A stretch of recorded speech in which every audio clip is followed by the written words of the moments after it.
Hello, everybody out there in YouTube world.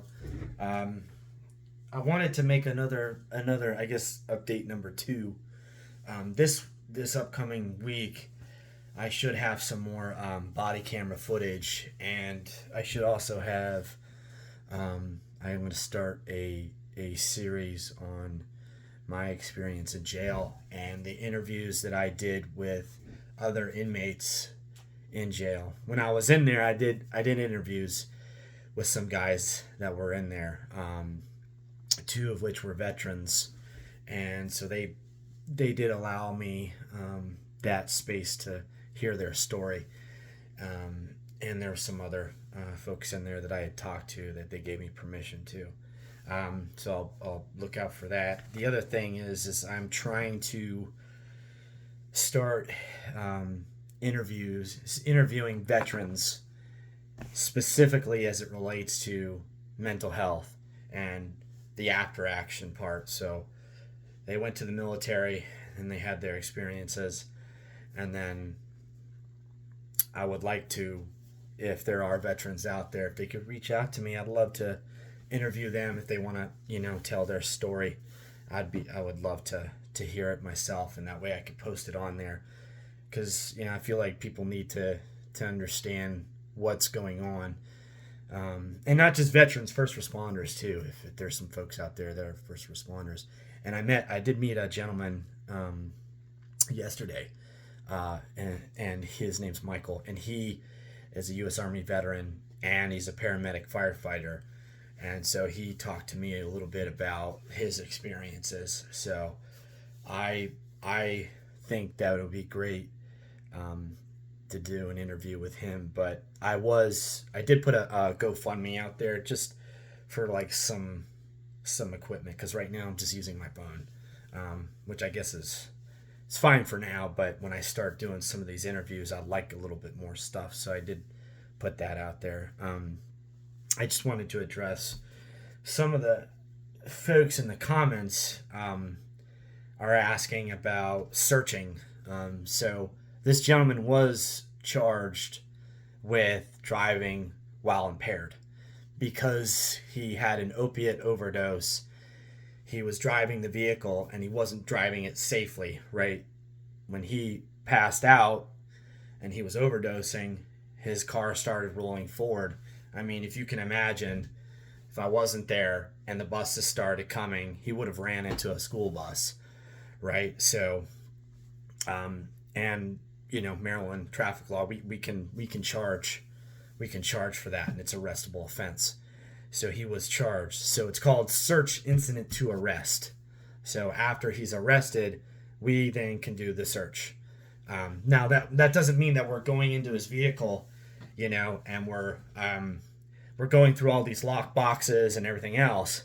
We're trying to find drug paraphernalia. We're trying to find things that are associated with the crime, or the act, right? So if he had overdosed, I'm going to be looking for medications. If he had medications, I'm going to be looking for maybe drug paraphernalia or other drugs, just signs associated with the actual act and crime itself. Again, we're not, we're not taking the car apart or something, like we're not ripping through everything.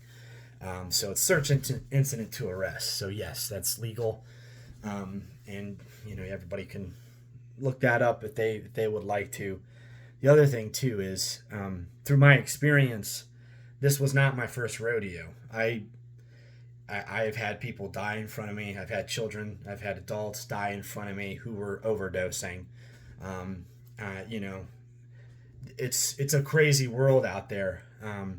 There was an incident too where there was an infant who had crawled on the ground, and this infant ended up having an overdose because their parents were drug users and they left a lot of drugs on the floor.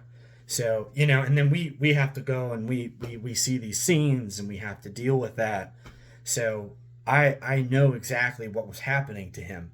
He was turning blue. His face was completely white, and his eyes were starting to roll in the back of his head. I mean, that person is dying. And the other thing too, I also heard too, is breaking ribs. I mean, I don't care if I break ribs because ribs will heal. I want the person alive. You know, we can't bring someone back from the dead. We can heal their ribs that are broken because someone did CPR. If you do CPR and you break ribs, oh well, you know, I saved your life. Yeah, you're going to have to go through the pain of having a broken rib, which sucks, but you're alive. So I just wanted to address some of those things, which is fine, you know, and you know, I think with the search stuff, if you really want to get into that stuff, you know, the big indication there, we teach this at the academy. We go through the Constitution, right? And so the Fourth Amendment prevents unlawful searches and seizures. So you can look that up. That's always a good one to look up and know.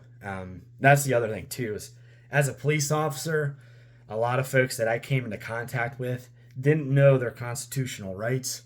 So please brush up on your constitutional rights and understand what your rights are. When you have police or law enforcement interactions, you understand your rights and you know what they can do or what they can't do. Make sure you're educated on that. So I would highly recommend everyone do that.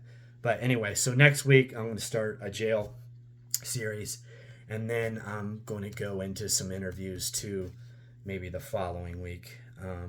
But I appreciate everybody's support for the likes and the subscribing or whatever, and the button thing.